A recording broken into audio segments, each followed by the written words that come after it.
कार्यक्रम के अध्यक्ष प्रोफेसर अरुण कुमार जी, बड़े भाई कमलेश वर्मा जी, मेरे मित्रवर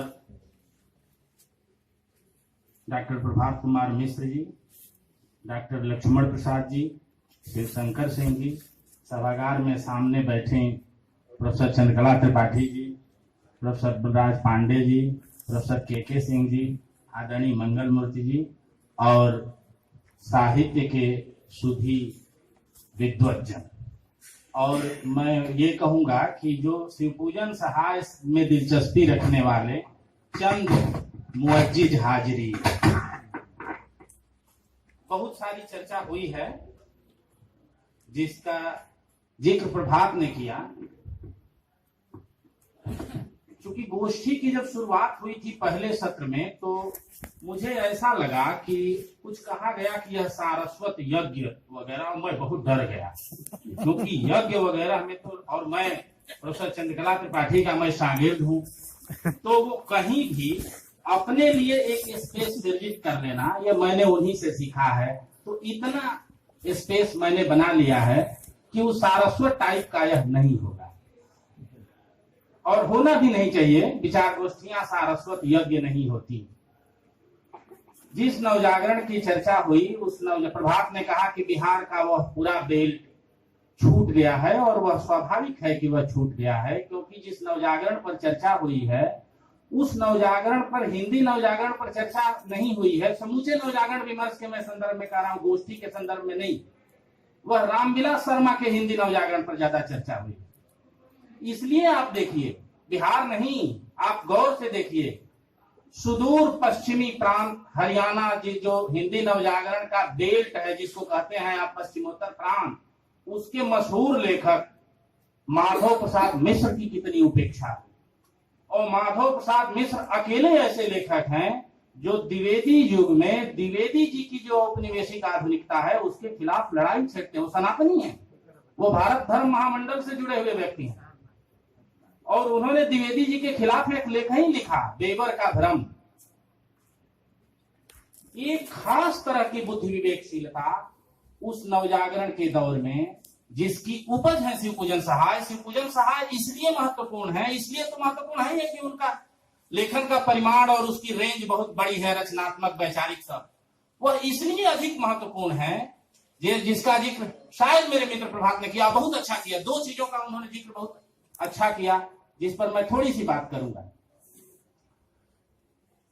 बनारस में जब वो आते हैं तो उनकी प्रारंभिक जिनके साथ उनकी बैठकें शुरू होती हैं वो है पंडित राम नारायण मिश्र, सभा के संस्थापक, नागरिक चाणी सभा। हिंदी आंदोलन का बीज, हिंदी की प्रतिनिष्ठा शिवपूजन सहाय के भीतर भरने वाले व्यक्ति हैं राम नारायण मिश्र। राम नारायण मिश्र भारतेंदु युग और द्विवेदी युग को जोड़ने वाले व्यक्ति हैं। रामविलास जी ने महावीर प्रसाद द्विवेदी और हिंदी नवजागरण में उनकी विस्तार से चर्चा की। शिवपूजन सहाय उनसे जुड़ते हैं। दूसरे,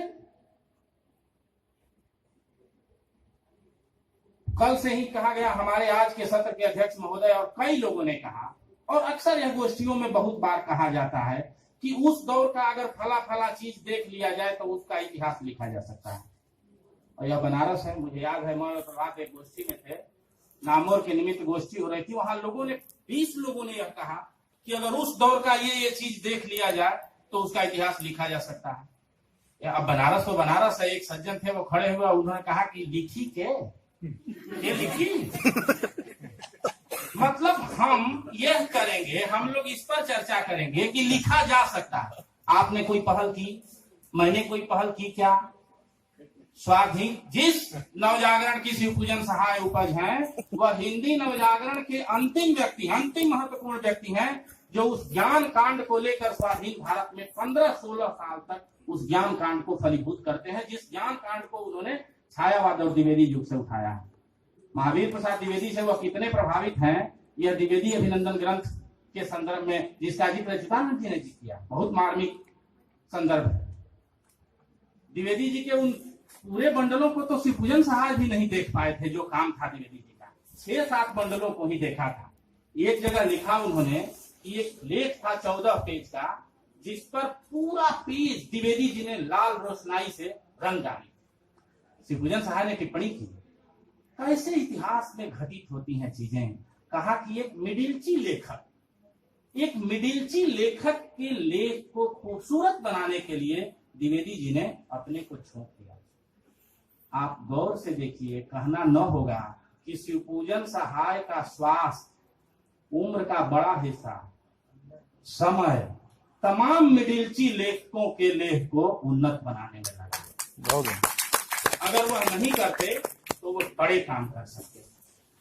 नामवर जी की बड़ी मशहूर पंक्ति है उनके विषय में कि वो इतने आस्थावान थे, ईश्वर भक्ति उनके भीतर इतनी भरी थी कि जीवन का बड़ा से बड़ा दुख, बड़ा से बड़ा छोटा से छोटा सुख ईश्वर की कृपा और बड़ा से बड़ा दुख ईश्वर की इच्छा मानते थे। इतने आस्तिक थे। उनका पूरे लेखन पर जब मैं कह रहा हूं तो बहुत अधिकार के साथ कह रहा हूं और बहुत विनम्रता के साथ कह रहा हूं। आदरणीय मंगल मूर्ति जी बैठे हुए, जिसकी तरफ दूना जी ने इशारा किया। हिंदी में पहली बार देहाती दुनिया पर चर्चा करते हुए उसका इशारा किया है, जिसे मैं उनके समूचे लेखन पर लागू करने की बात कर रहा हूं। उन्होंने कहा, दूना जी ने, कि देहाती दुनिया की आप चाहे जितनी चर्चा कर लीजिए, पूरा उपन्यास राजनीतिक निरपेक्ष उपन्यास। पूरे उपन्यास को पढ़ जाइए, आपको कहीं उसमें 20, 21, 22, 25 के भारत की राजनीति नहीं दिखेगी।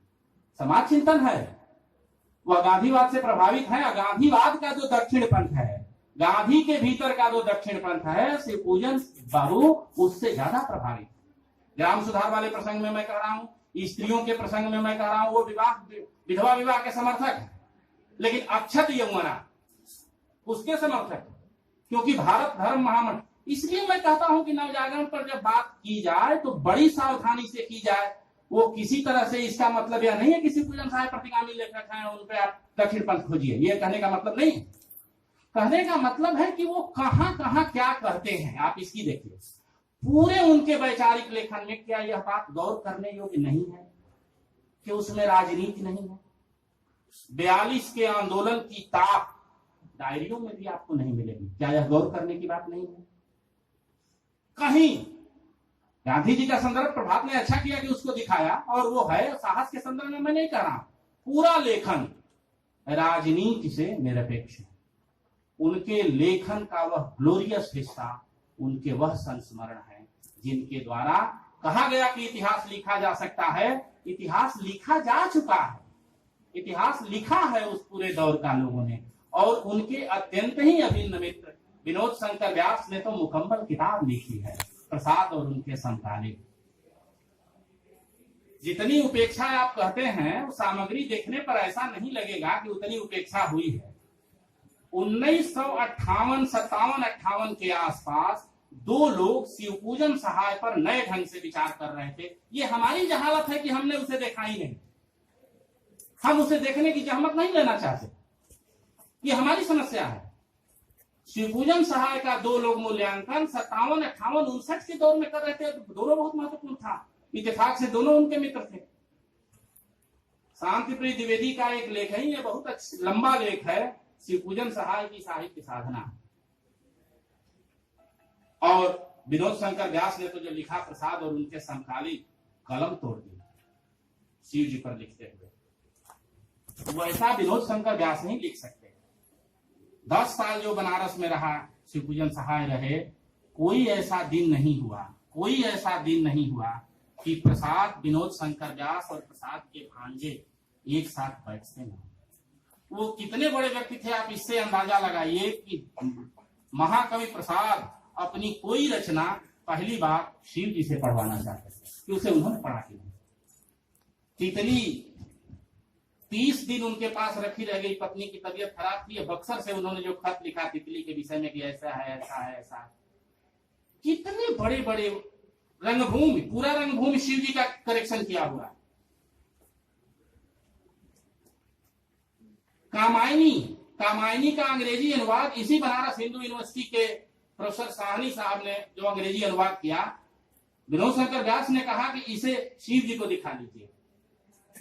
यह भरोसा था शिव जी का, यह यह कद था हिंदी में कि उनसे जयशंकर प्रसाद जैसा व्यक्ति उन्हें अपनी रचना दिखाता था और अभाव दुर्दिन वो सब उसकी बड़ी चर्चा हुई है।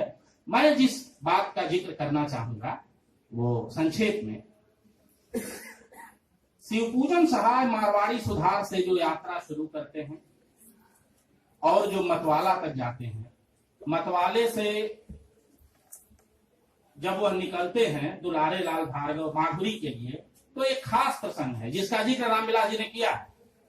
उसका जिक्र रामविलास जी ने किया है, वो पैसे का प्रसंग है और शिव जी वहां से छोड़ते हैं और जाते हैं। हालांकि लखनऊ में भी वो जम नहीं पाते, फिर आते हैं। उसी दौरान उन्होंने एक विनोद शंकर व्यास को खत लिखा।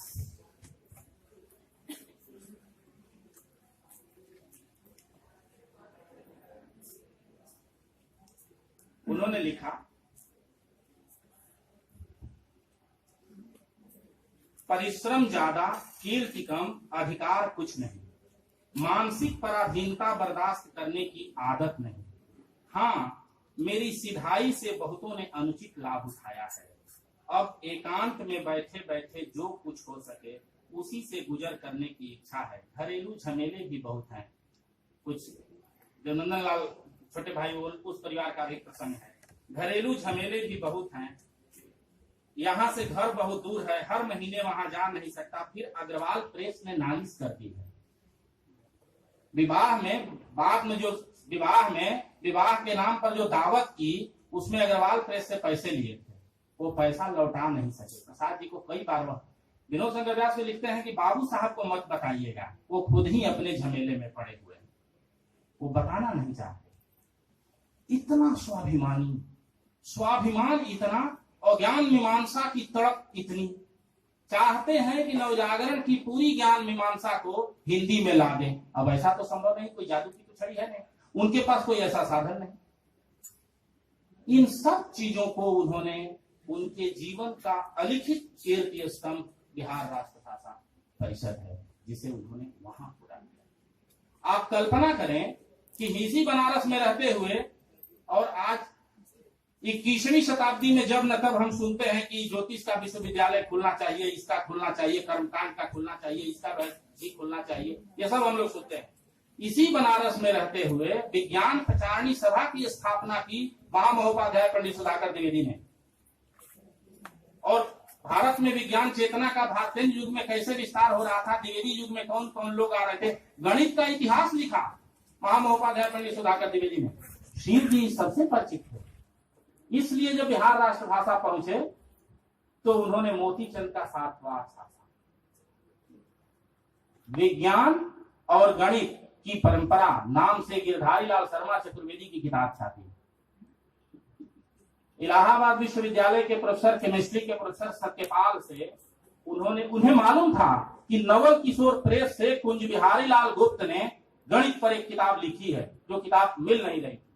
प्रोफेसर सत्यप्रकाश से उन्होंने कह के विज्ञान का इतिहास लिखवाया। आप किस नवजागरण की बात कर रहे हैं? इस 4 कविता कहानी लिखने से आपका नवजागरण हो जाएगा? आपके पास ज्ञान परंपरा की कोई चीज नहीं है जिसमें आप बहस कर सके, तर्क कर सके, विचार कर सके। शिव जी इसकी तैयारी कर रहे हैं। मध्य एशिया का इतिहास जैसी किताबें। और आप गौर से देखिए, कंब रामायण वहां से छापा। उत्तर और दक्षिण को विज्ञान न जाने कितने लोगों को, मुहावरा कोश, वैज्ञानिक शब्दावली, कृषि विज्ञान की शब्दावली सब बिहार राष्ट्र भाषा परिषद से छपी। ये उनकी बहुत पहले की परिकल्पना है जो उनके लेखन में दिखेगी, खास करके संस्मरणों। लक्ष्मण जी भी समय है ना, खास करके उनके संस्मरणों। उनके जीवन, उनके साहित्य का सबसे शानदार जो हिस्सा है वो उनके संस्मरण है, जिनके विषय में मैं कुछ बातें आपसे कहना चाहूंगा, क्योंकि उसमें अब कोई एक चीज हो गई है जिससे मैं डॉक्टर मंगल मूर्ति जी ने जो शिव जी का ग्रंथावली संपादित की है उसे देख रहा था। अब मैं बहुत विनम्रता से कह रहा हूं, हाथ जोड़ के कह रहा हूं, क्या शिव जी ने कोई मेरा जीवन करके कोई किताब लिखी है क्या? जिन लोगों ने उनको थोड़ा सा भी पढ़ा होगा, क्या मेरा जीवन नाम से कोई किताब है क्या उनकी? क्योंकि ग्रंथावली में है मेरा जीवन। वे दिन वे लोग, वे दिन वे लोग। मेरे पास शिव जी की वह रचनावली भी है जो उनके जीवित रहते बिहार राष्ट्रभाषा परिषद से छपी है 4 खंडों में। और जीवन आत्मरति और आत्म प्रदर्शन से वो इतना दूर होते थे कि प्रेमचंद ने बहुत आग्रह किया कि हंस के आत्मकथांक में कुछ लिख दीजिए। एक छोटी सी टिप्पणी लिखी, शीर्षक दिया मतवाला कैसे निकला, उसमें भी यह नहीं। और ऊपर की ही पंक्ति में उन्होंने कहा कि मैं अपने जीवन पर अपनी आत्मकथा क्या लिखूं, क्योंकि लिख दूंगा तो कई उसमें डर यह था कि जो मरी हुई प्रेतात्माएं हैं आहत हो जाएंगे। दरअसल मरी हुई प्रेतात्माओं के आहत होने से शिव जी नहीं डर रहे थे, जीवित प्रेतात्माएं थी, उनका क्या करें, उसमें वो भी थे। अब ग्रंथावली जब मैं देख रहा था तो उसमें देखा कि मेरा जीवन नाम से भी है, दूसरे खंड में ही है। अब मेरा जीवन नाम से, स्मृति लेखा नाम से तो शिव जी ने कोई किताब लिखी नहीं। मैं इतना चक्कर में, इतना परेशान, मुझे लगे कि अब क्या। और यह जिंदगी से कह रहा हूं और इस पर बहुत ज्ञान, क्योंकि इस तरह का धोखा नवजागरण के अध्ययन के संदर्भ में पहले भी हो चुका है, इसलिए मैं आगाह कर रहा हूं। हमारे गुरुओं के गुरु प्रोफेसर विजय शंकर मल्ल ने जब प्रताप नारायण मिश्र की ग्रंथावली निकाली नागरिक चाणी सभा से, तो बहुत सारी चीजें अपने मन से काट दी उसमें। अब प्रताप नारायण जी पर जिन लोगों ने उस ग्रंथावली के आधार पर अपनी राय बनाई वो गलत निष्कर्ष पर पहुंचे। मसलन वसुधा डालमिया, फ्रांचेस्का और सनी, उन्होंने सबने उसी ग्रंथावली को आधार बनाया। मेरा जीवन नाम से, जहां तक मेरी स्मृति है, मेरा जीवन नाम से मंगल मूर्ति जी ने शिव जी के संस्मरणों से उनके जीवन पर हिस्से निकाल लिए। ये किताब पहली बार मेरे ख्याल से सारांश प्रकाशन से छपी। और स्मृति लेखा नाम से जो उन्होंने दूसरे से संदर्भित थी वो अलग कर दिया, यह अलग कर दिया। मैं पूरी विनम्रता से फिर भी कह रहा हूं, यह नवजागरण की सामग्री के साथ इतना बड़ा घालमेल है, कम से कम ग्रंथावली आने पर तो वह ओरिजिनल सामग्री उसी तरह रहने दी जाती। अब उसको पढ़ते हुए वह तारतम्यता, वह कंटिन्यूटी नहीं बनती है, जैसे मालवीय जी पर उन्होंने लिखा है। और पूरा प्रसंग हिंदू विश्वविद्यालय का चल रहा है, अचानक से मेरे जीवन वाला प्रसंग आपको परेशान करने लगेगा कि यहाँ यह कैसे। ग्रंथावली को संपादित करते हुए इस बात का ध्यान न रखना, वो आगे चलकर इस नवजागरण के अध्ययन में, शिव जी के अध्ययन में इतना बड़ा परेशानी का कारण बनेगा जिसकी आप कल्पना नहीं कर सकते। क्योंकि उसी आधार पर उस लोकवृत्त में उनका मूल्यांकन होना है, उसी ग्रंथावली के आधार पर उसका मूल्यांकन होना है। और इस पूरा लोकवृत्त इतना गड़मड़ हो चुका है कि उसको और जरा सा भी छेड़ना समूचे नवजागरण के इतिहास के साथ अपराध है। उसको अगर आप, सामग्री आपके पास कोई सुलभ नहीं, उनका समूचा गद्य अलग। जागरण जब बंद हुआ तो एक मामले में वो हिंदी के ऐसे लेखक हैं जिनकी दोनों से पटती है, एक दूसरे से विरोधी हैं लेकिन शिव जी से पटती है। प्रेमचंद उनके उतने ही प्रिय हैं, प्रसाद उतने ही प्रिय हैं। बनारस में 2 स्कूल हैं बाकायदे, प्रेमचंद स्कूल, और एक स्कूल का नाम दिया गया प्रसाद स्कूल। और उसी प्रेमचंद स्कूल को नाम नहीं दिया विनोद शंकर दास ने, क्योंकि वो प्रसाद के बड़े खास लोगों में है, उन्होंने नाम दिया प्रसाद विरोधी संगठन। तो ये प्रसाद विरोधी संगठनों से भी शिव जी की उतनी ही बनती है और प्रसाद समर्थक संगठनों से भी उतनी ही बनती है। क्या कारण है? यह गौर करने की बात है कि उसी बनारस में रहते हुए शिव जी ने शुक्ल जी पर कोई संस्मरण नहीं लिखा है। हिंदी साहित्य के इतिहास की रिव्यू छोड़ के बनारस में न जाने कितने लोगों पर लिखा, छोटे तमाम लोगों पर उन्होंने लिखा। शुक्ल जी पर पूरे लेखन में, हिंदी में, अपने लोकवृत्त पर कोई ऐसा कमेंट, एक कमेंट आप नहीं दिखा सकते जिसमें आप उसके एडवर्स बह जाए। किसी भी व्यक्ति के खिलाफ एक टिप्पणी शिवपूजन सहाय के लेखन में आपको न मिलेगी। यह अपूर्व संतुलन उनके लेखन में है। जागरण क्या, जागरण से जब वो हटे, जागरण जब विनोद शंकर व्यास के पास चला गया तो प्रेमचंद ने कहा कि अंतिम संपादकी तुम ही लिखो। वो संपादकी का टुकड़ा मैं आपको सुनाना चाहता हूं क्षण पर। मन में बहुत कुछ है, क्योंकि ये बातें बाद में आई हैं, महादेव प्रसाद सेठ के भी संदर्भ में आई हैं, प्रेमचंद के भी संदर्भ में आई हैं। मन में बहुत सारी बातें हैं, लेकिन शिवपूजन जी जो लिखते हैं वो सुनिए। जिन उदार चरित्र लेखकों के लेख प्रकाशित होने से रह गए, क्योंकि अब जागरण बंद हो रहा जा रहा है विनोद शंकर व्यास के पास, प्रेमचंद के पास इतने दिनों तक नहीं था। जिन उदार चरित्र लेखकों के लेख प्रकाशित होने से रह गए, वे अब दया करके हमारा पिंड छोड़ें, प्रेमचंद जी का पकड़ें। हमने उन्हीं को सब कुछ सौंप दिया, लेकिन कवियों की कविताओं को हम कदापि न लौटाएंगे, क्योंकि उनकी संख्या इतनी अधिक है कि हम किसी तरह यह खजाना गबन के लेखक को नहीं सौंपेंगे। गबन के लेखक को नहीं। कलकत्ते से एक साहित्यिक मित्र लिखते हैं, हिंदी संसार के सुपरिचित नवयुवक शांति प्रिय द्विवेदी आजकल बनारसी दास चतुर्वेदी के साथ हाथरस की सैर करने गए हैं।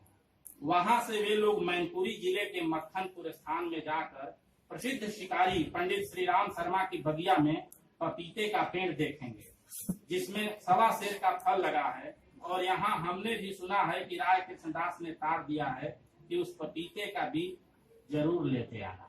फिर अपने ऊपर व्यंग्य, मेरी तो ऐसी महिमा है कि जहां जाते हैं चौपट पर डालते। पहले पहल मारवाड़ी सुधार का बंटाधार किया, फिर आदर्श और उपन्यास तरंग का छत्रभंग किया। यदि बालक और गंगा को न छोड़ते तो भी उन्हें भी ले डूबते, और यदि जागरण को प्रेमचंद जी अपना पोष पुत्र न बना लेते तो शायद इसकी भी खैर न थी। पर अब किसी की मिट्टी खराब नहीं करेंगे, हमने बहुत से पापड़ बेले हैं।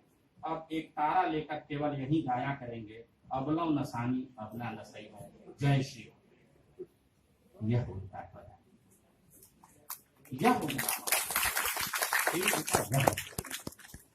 पूरी ज्ञान मेधा, अगर 20वीं शताब्दी की ज्ञान मेधा को फलीभूत करने वाला कोई लेखक, जिसके पास जरा भी सामर्थ्य आती है, जरा सा कोई संस्था आती है, तो उस 20वीं शताब्दी की ज्ञान परंपरा को ही मानो जमा देना चाहता है, उस बीज को बो देना चाहता है। यह उनका महत्व। वह ज्ञान परंपरा, उस ज्ञान परंपरा पर नए ढंग से सोचने की जरूरत इसलिए है कि उस परंपरा के बड़े बड़े लेखक, यह अकारण नहीं है कि मतवाला मंडल के प्रसिद्ध व्यक्ति नवजादी लाल श्रीवास्तव ने 25 देशों की पराधीनता की गाथा लिखी, जो अलग से किताब की शक्ल में बाद में छपी। पराधीनता की बेड़िया करके, मैं शीर्षक उसका भूल रहा हूं, स्वराज प्रकाशन से वो छपी हुई है। हिंदी का मामूली लेखक आयरलैंड और दुनिया भर के देशों की मुक्ति की गाथा लिखता है। उसके भीतर स्वाधीनता आंदोलन का वह संकल्प है जो बार बार उसे प्रेरित करता है कि इसे लिखो, इस ज्ञान परंपरा को हिंदी में लाओ। विनोद शंकर व्यास इतने अंग्रेजी पढ़े लिखे व्यक्ति थे कि शिव जी उनके पीछे पड़ गए। अपने ढंग की अकेली किताब हिंदी में है यूरोपीय साहित्यकार, जो विनोद शंकर व्यास ने लिखी, 60-70 लोगों पर। उस जमाने में जब मधुकरी का संपादन किया उसने, तो उसमें कहानी का प्लॉट को भी शामिल किया गया। विनोद शंकर व्यास के पीछे पड़ गए, कितने लेखकों के वह पीछे पड़ गए कि यह लिखो, यह करेंगे, ये करेंगे। वह पीढ़ी स्वाधीनता आंदोलन की, हिंदी नवजागरण की वह अंतिम पीढ़ी थी। और मैं अपनी बात खत्म करूंगा। निराला ने, शांति प्रिय द्विवेदी ने निराला का एक वाक्य भाषा के संदर्भ में शिव जी के गद्य पर उद्धृत किया है, उसी के साथ काफी चीजें बोल ली गई हैं।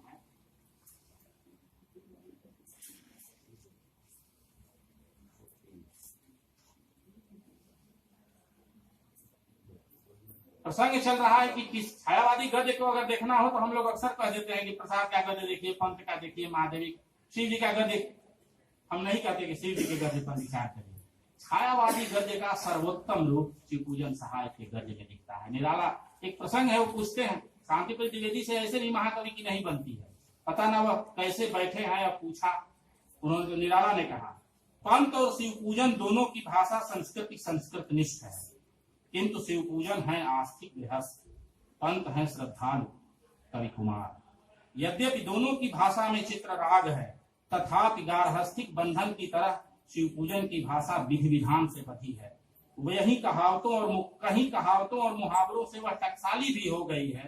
पंत की भाषा उन्मुक्त है, यहाँ तक कि व्याकरण के नियमों में भी वह कलात्मक क्रांति करती है, स्थूल को सूक्ष्म का बोध कराती है। एक है क्लासिक, दूसरा है रोमांचिक। शिवपूजन की भाषा में भारतीय संस्कार अधिक है। पंथ की आत्मा तो भारतीय है, किंतु उस पर अंग्रेजों का भी पर्याप्त प्रभाव है। निराला की यह टिप्पणी। इसी के साथ आपने मुझे ध्यान से सुना और इस गोष्ठी के लिए एक बार मैडम को पुनः बधाई, और इस सत्र में मुझे बोलने का मौका मिला, इसके लिए संचालक महोदय को बधाई। आप सबको मैं प्रणाम करके विदा लेता हूं।